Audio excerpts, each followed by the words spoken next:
सैफ मलूक जवाब प्यो नू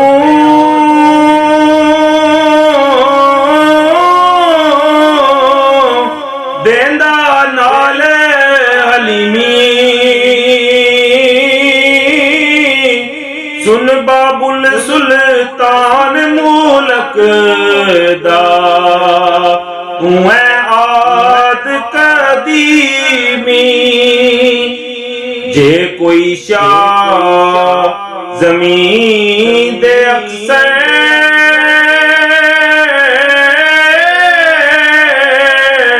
तेरे कोले सलामी।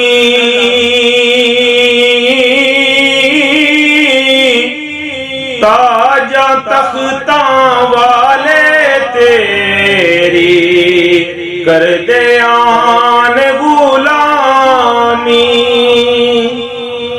दर तेरा है सजदे लायक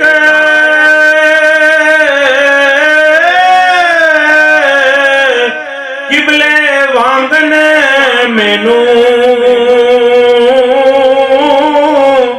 तेरी जाने हयाती मेरी चिर रखे रब तेनू।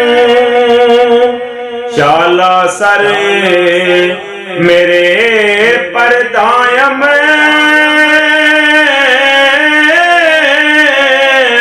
रहे तू साडा साया।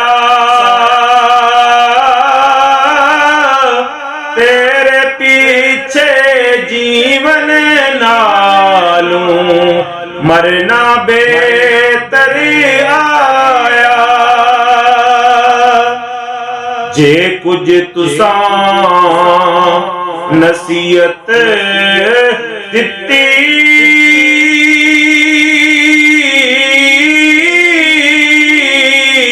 भली मेरे अकसारी।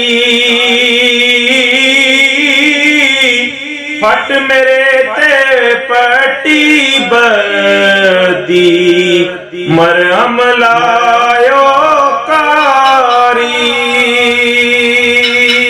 पर कुछ बस न मेरे बाबुल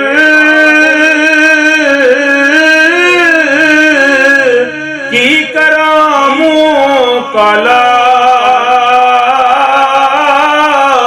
होंदे काबू कदी कोई छड़ेदा दानश अकल संभाला।